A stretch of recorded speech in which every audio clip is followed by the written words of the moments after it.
Long had Blackbeard been a thorn in Satan's side, robbing tax collectors on a semi-regular basis. But the promise of an immeasurable fortune drove him to be even bolder. An arrangement was reached. Blackbeard would provide information on strategic targets in exchange for a share of the profit. Johnny, who was interested in murder, not money, happily agreed.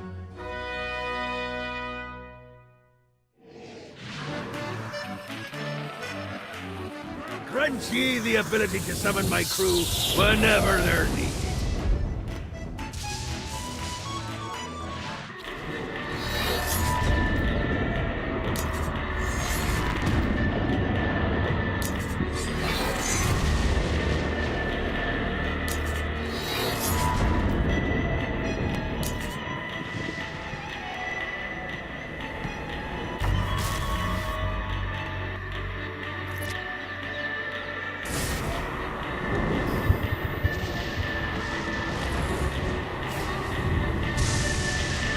Yeah! One more.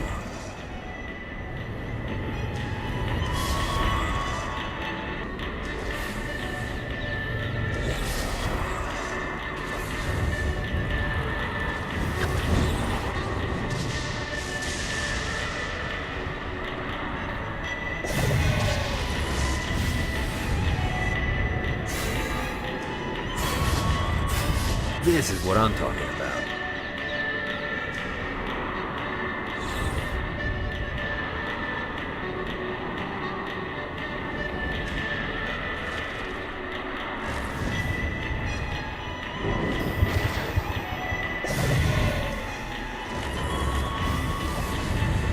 Let's see what these things can do. Lost count on these things.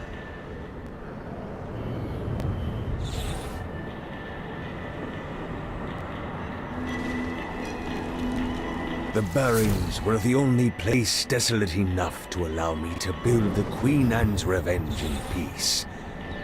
Before I discovered the Barrens, all of my efforts would be overrun by people looking to cause me harm. But here, the energy it would require to ruin my day wasn't worth the wasteland they would have to traverse. Alright.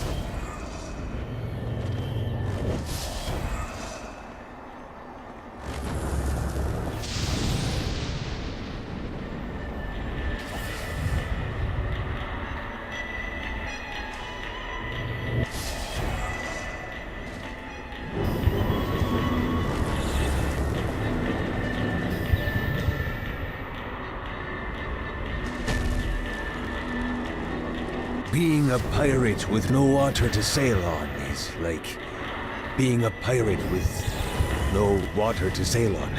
I tried to build a craft that could weather the lava, but each time the craft and crew would erupt in flames. That's why today, the Queen Anne's Revenge sails on thermal currents and arcane magic. Yes, the arcane magic is doing the heavy lifting, but I'd like to believe the sails are still doing something. Oh, I feel much better, thanks.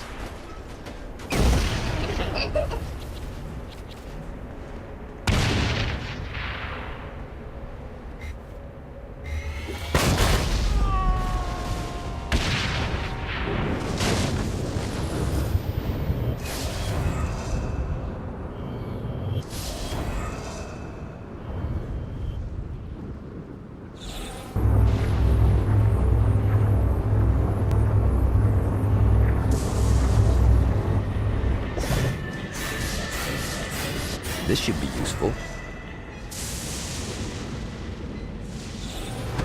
God, this feels good.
My lawyer, Legal Lee, figured out a way to get some gold-level clients a fast track out of hell.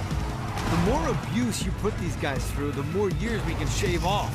Lee suggested running clients through the designated intersections to boost their punishment. Oh, and dive in front of those vehicles on fire for bonus points. I mean, let's face it, the more they hurt, the sooner we can get these wretched bastards out of here.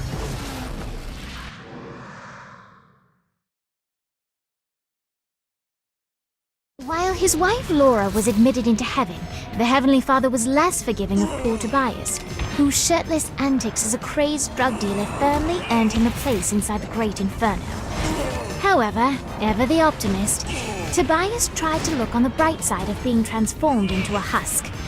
After all, while the removal of his signature dreadlocks was a disappointment, he was finally free from having to wear pants ever again. But while Perpetual Commando appealed to Tobias, he still yearned for Laura and her delightful snickerdoodles. Touched by his story and terrified by his demeanor, Legal Lee worked with renewed purpose to unite the two lovers.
Fucking collectibles.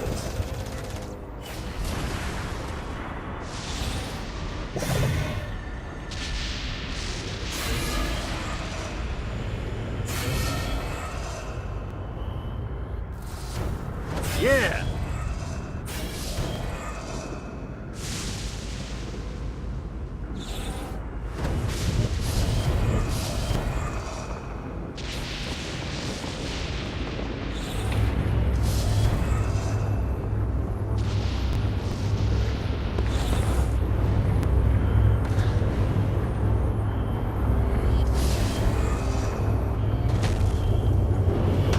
down on these things.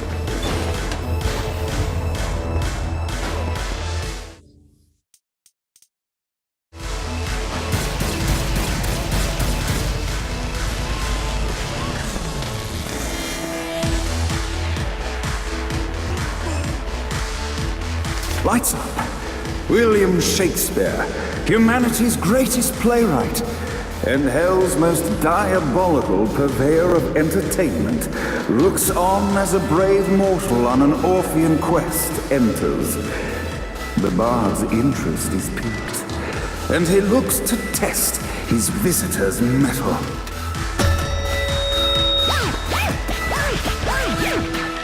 The masked tragedies were used to enemies cowering as they approached. But soon they realized that they faced a foe with courage and nobility, traits uncommon in the fires of perdition.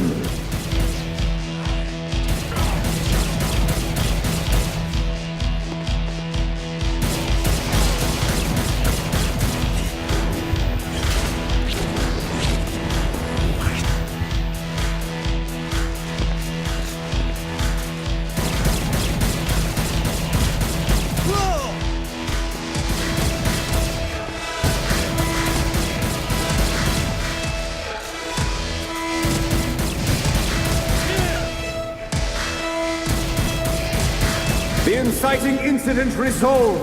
The time had come for rising action.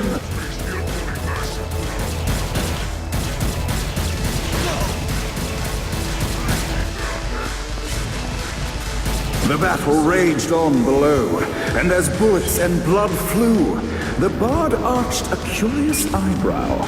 Could this mortal be the exact thing that Shakespeare needed?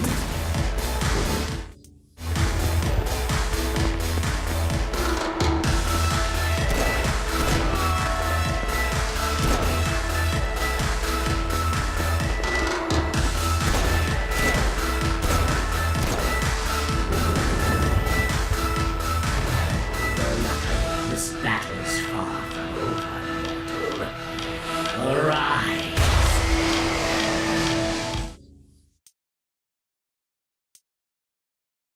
Now, Act 3!